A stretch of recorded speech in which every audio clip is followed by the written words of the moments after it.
Hey, what's going on, guys? It's Brainbean here again. Buying your first mechanical keyboard can be a pretty daunting experience. If you're not familiar with the different types of switches that are out there, or maybe the different terms for all the different specs, it really can be kind of an overwhelming experience with all the different options that are out there. So with the holidays coming up, I figured a lot of you guys are going to be making your first ever mechanical keyboard purchase, or maybe you're looking to broaden your horizons or find something out there, or just want to make sure that you ask Santa for the right keyboard with the right switch type for you. I wanted to boil down all of my old previous switch guides into something that's very basic and very easy to understand for somebody who might be completely new to all of this. So with that, let's go ahead and take a look at my beginner's guide to mechanical key switches. Secret Lab combines best-in-class materials, a plethora of finish options, and industry-leading comfort to provide the ultimate seating experience.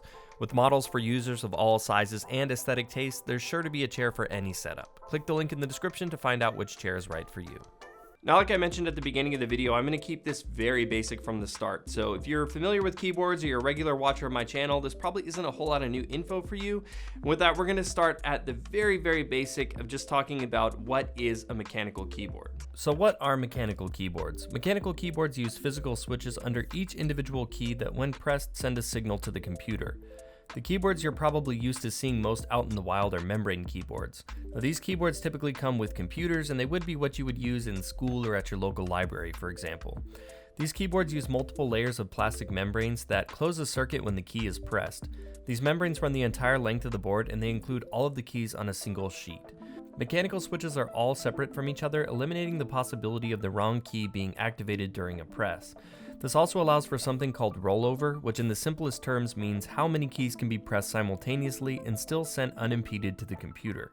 This can be something very basic like holding shift and hitting a letter key when typing, or all the way up to holding multiple keys down when gaming. Commonly on gaming keyboards, you might see around 10 key rollover, which is one for each finger, so realistically that should be more than enough. But on some higher end keyboards, you will see N key rollover, which means you could press every key on the keyboard at once without any issue. So why does all this matter? What's so great about mechanical keyboards? Mechanical keyboards offer a superior typing and gaming experience over membrane keyboards. They're more reliable because of the individual switches that we just talked about, and these switches can last a lot longer than membrane keyboards too, with your typical switch lasting from 50 to 80 million clicks. Another big advantage to mechanical keyboards is the ability to choose the switch type that feels best for you. And while each switch does have its own distinct feel, I want to stress to you guys that there's no right choice. The purpose of this video is to help you choose which switch you might enjoy the best, but let's get one thing clear. You're the one who's going to be using this keyboard, so if you like the way a particular switch feels, then that's the switch you should go with. When it comes to switch types, there's three basic types of switches out there. Now, I know in the more advanced world there are different kinds of switches, but we're trying to keep this super simple. So for the purpose of this review, we're just going to go with the three most commonly available types of switch. The first type of switch we're going to talk about are clicky switches. Now, clicky switches are probably exactly what you think about when you think about mechanical keyboards. They offer a crisp click that you can feel and hear when the switch actuates or sends a signal to the computer. Clicky switches are a favorite among gamers and typists alike for their satisfying sound and feel. The only time I would really steer somebody away from clicky switches would be for streaming. Loud clicky switches and a mic over the course of a stream can be really annoying to your audience. You can kind of get away with this by using a noise gate on your mic, but that can take a lot of time and issues to really dial everything all in. And if you are looking at getting a keyboard specifically for streaming, I typically recommend just going with tactiles or linears. Some examples of clicky switches are Cherry MX Blues or Razer Greens. Typically, any blue or white switch variant will be a clicky switch. Next up, we have tactile switches. Now, tactile switches are very similar to clicky switches, just without the click. Tactile switches are similar to clickies in that they have the same tactile bump at the point of actuation, they just don't have the click that comes with it. They can range from super light bumps that are barely noticeable all the way to super snappy hard ones that you really need to push through. Most commonly though, with something like Cherry MX Browns, it's a nice balance of a noticeable bump while still being smooth enough to use for gaming. Tactile switches are by far my personal favorite, and in my opinion, they're the most versatile and well-rounded switch for both typing and gaming. Some examples of tactile switches are Cherry MX Browns or Clears, Razer Orange, or Logitech's Roam or G switch. Pretty much any clear or brown switch variant will be a tactile switch. And lastly, we have linear switches. Now, linear switches get their name because they don't have a bump in there when you actuate it, so it's a smooth linear key press all the way down for when you bottom out the key. But this does mean that you won't feel the precise moment that the stroke registers in the computer. Linears make for a more smooth experience when playing games like FPS or action games where you're controlling a character's movement. They tend to be quieter than their tactile or clicky cousins, especially if you don't bottom out the keys, and if you can master this, then they will be almost silent. Now paired with some O-rings, linears will definitely be the quietest variant even if you do bottom out the key. You can also look into Cherry MX Silence, which are just linear switches with built-in sound dampening for an extra quiet typing experience if you're really trying to keep things super quiet. Keep in mind though that linears tend to have a lighter actuation force too, so bottoming them out is actually a lot easier to do than on the clicky and the tactile variants. Some downside to linears is that they are a little bit harder to get used to when typing in my experience due to the lack of tactile feedback. The same is true of playing games like MOBAs or MMOs because I personally find the tactile feedback kind of lets you know when you've activated a skill in game, so it makes it a little easier to know when you've used those skills. Some linear examples would be Cherry MX Red, Black, Speed, or Silent, or Razer Yellow switches.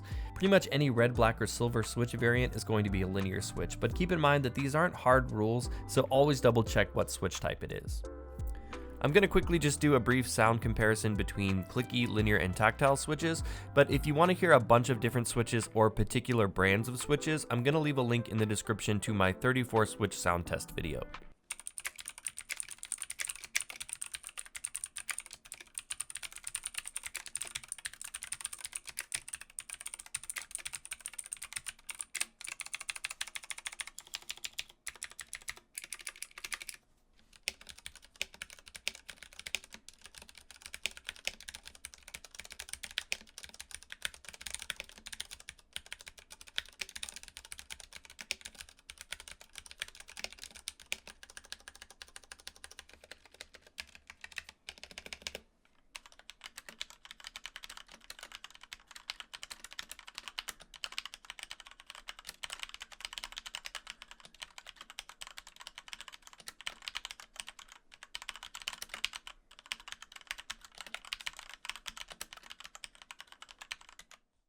One thing that I always recommend is to try to get hands-on with these switches before you buy a keyboard. So if you live down the street from something like a Best Buy or a Fry's, it's always a good idea to try to go down there, as they usually have a couple of different keyboards on display that you can just play around with on, maybe pop a keycap off to verify which type of switch is there, and figure out what feels best for you. If that's not something that's available, what you could do is also order a switch tester off of Amazon. They're usually about 10 bucks, and it'll have 6 different types of switches in it, and that will give you an idea of which switch type you think you might like. I usually recommend this because it's better to spend 10 bucks and order the right keyboard the first time than to drop a lot of money on a keyboard that you end up not liking the way it feels. Now, after talking about the 3 different types of switches, there's also a bunch of different kind of switches that we're going to talk about some of the more common varieties. You may hear a switch called Cherry MX, MX compatible, or something along those lines. This just means that the stem uses the same MX style plus sign looking stem that the keycaps will attach to, and this is important to know because certain style of keycaps will only work with certain styles of stems. You may also see something called box switches. This refers to the plastic box that comes up around the stem, which make the switches much more stable than traditional style Cherry switches. There's also optical switches, like you see on the Razer Huntsman. Now these use light to register keystrokes instead of mechanical contact points like traditional switches do. Low profile switches like Kale Chocolate switches, for example, are slimmed down mechanical switches that offer a similar experience just in a thinner package. Analog switches allow for dynamic functionality similar to how a joystick on a controller works, and a couple places you can find these are on the Ducky One keyboard or the Razer Tartarus Pro gamepad. Mechanical switches do have a couple of different specs that are pretty relevant to the performance of the switch, and I'm going to go over a couple of the basic terms and what those mean. In case you read on the back of the box or on a website, you'll be able to understand a little bit more what they're talking about. Actuation distance is how far down you need to press the key in order for a stroke to register in the computer. Unlike membrane keyboards, mechanical keyboards don't need the keys to be pressed all the way down in order for the keystroke to register in the computer. On a tactile or clicky switch, this is the point of the press where you'll feel the bump or hear the click. And what this really boils down to is the speed of the key press or how touchy the keys are. A typical actuation distance is about 2 millimeters, while some gaming switches or faster switches in general have up to half of that, making the keys require very little press to register. This makes them feel a little bit more snappy and responsive for gaming, but I find that it makes it really easy to accidentally hit the wrong keys when typing until you can really get used to it. Also, guys, consider the difference between 1 and 2 millimeters. The distance there is so minute that the average person really is not going to notice a difference whatsoever. Travel distance is the total distance that a switch will go before it bottoms out. For example, a Cherry MX Brown switch has an actuation distance of 2mm and a total travel distance of 4mm. You would have to push the key the full 4mm before bottoming out. That's the total travel. Where you might see this stat being more important is on low-profile keyboards or some gaming-oriented switches that have a shorter overall travel. Actuation force is how hard or the amount of force that you need to move the switch to its actuation point. These typically range from 40 to 55 grams in the most common switch varieties, and gaming-centric switches tend to stay in this realm too. Pretty much any board you buy off the shelf at Best Buy or Fry's or any gaming brand is going to fit into this category. Some switches can go all the way up to 80 plus grams in some less common switch types for those of you that are a little bit more heavy-handed, but you're going to have to look into some more specialty type keyboards to get those. And once you get into some more enthusiast level switches, you'll start to see actuation forces that actually get heavier as you get closer to bottoming out the key. You could think of it almost as cushioning the press. This also helps you to encourage better typing practice too. Some examples there would be Hako or Halo switches. Well, there you have it, guys. I hope this guide is a little bit beneficial for you for trying to decide which keyboard switch may be the best choice for you.